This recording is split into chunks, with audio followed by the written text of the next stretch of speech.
નમસ્કાર, હું છું હરેશ જાની. કાલે 6 મે એટલે કે ધોરણ 10ના વિદ્યાર્થીઓ માટે કાલે જે એસએસસી બોર્ડની પરીક્ષા આપી એમના માટે રિઝલ્ટનો દિવસ છે. એટલે સવારથી જ ઓનલાઈન રિઝલ્ટ આવવાના શરૂ થઈ જશે. 2026નું આ રિઝલ્ટ ખાસ વાલી મિત્રો જેના બાળકો દીકરો કે દીકરી આ બોર્ડની પરીક્ષા આપવા ગયા હતા, જેમનું રિઝલ્ટ કાલે છે, એમના વાલીઓને ખાસ નમ્ર વિનંતી કે ન કરે નારાયણ. આપણે તો ઈચ્છીએ કે બધા વિદ્યાર્થીઓ ખૂબ સારા માર્ક્સે પાસ થાય, પરંતુ કદાચ કોઈ તમારા સંતાન દીકરો કે દીકરી ઓછા માર્ક્સ આવ્યા હોય, ઓછું રિઝલ્ટ આવ્યું હોય, ધાર્યું એના કરતાં પણ કદાચ ઓછું રિઝલ્ટ આવ્યું હોય, અથવા બાળકો કદાચ સફળ ન થયા હોય એકાદ બે વિષયમાં કે એથી વધારે વિષયોમાં કદાચ બાળક નપાસ પણ થયું હોય, ત્યારે માતા પિતા તરીકે આપણી ફરજ છે કે આપણા બાળકને એની સફળતામાં આપણે સાથે હોય, તેની નિષ્ફળતામાં પણ આપણે સાથે રહેવું જોઈએ. કારણ કે જે બનવાનું છે એ બની ગયું છે, રિઝલ્ટ આવી ગયું છે, બરાબર. તો હવે રિઝલ્ટને સ્વીકારવાનું.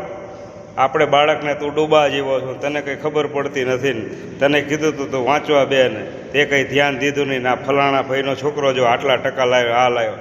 આપણા બાળકને કોઈની સાથે સરખાવવાની જરૂર નથી. કારણ કે ભગવાને બધાને અલગ અલગ મગજ આપેલા છે, અલગ અલગ વિચારધારાઓ આપેલી છે. એની અંદર આપણા માટે આપણું સંતાન એ મહત્ત્વનું. કારણ કે જેને સંતાન હોતા નથી ને એને તમે પૂછી આવો, તમે કોઈને 20 વર્ષ સુધી સંતાન ન થયા હોય ને એને તમે પૂછી જોજો કે ભાઈ તારે અહીંયા સંતાન થાય ખરું, પણ 10માં મેકમ વિષયમાં નપાસ નહીં થાય, હાલશે?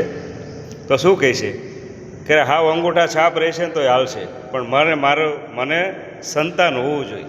દીકરો હોય કે દીકરી હોય, તો ભગવાને આપણને સુંદર મજાના આવા ફૂલડા મોકલા હોય તો કદાચ પરીક્ષામાં નપાસ થાય, સ્વાભાવિક છે, આપણને દુઃખ થાય, પરંતુ બાળકને પ્રોત્સાહિત કરો, એની સાથે હિંમત રાખીને ઊભા રહો કે બેટા અત્યારે ભલે તો નપાસ થઈ હોય, પરંતુ આપણે હજી પાછી મહેનત કરશું.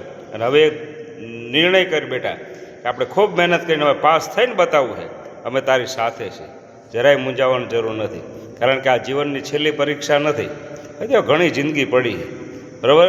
એટલે બાળકના સુખના સમયે તો સાથે હોય, એનું રિઝલ્ટ સારું આવ્યું તો આપણે બધા ફેસબુકમાં નામાં તેમાં બધે મૂકી આનંદ થાય ને, બધાને દેખાડી કે અમારો દીકરો આવો છે. તો કદાચ બાળકનું રિઝલ્ટ ઓછું આવ્યું હોય તો બાળકને એટલો પ્રોત્સાહિત કરો, એની સાથે ઊભા રહો, એટલે બાળક કોઈથી વિચલિત ન થાય અને એનામાં રહેલી શક્તિ બહાર આવે, એવી પ્રાર્થના. કાલે બધાએ એસએસસી બોર્ડનું રિઝલ્ટ જોઈએ અને આપણા સંતાનોને ખૂબ પ્રોત્સાહિત કરીએ, એવી તમને બધાને વિનંતી. જય મહાદેવ, જય સિયારામ.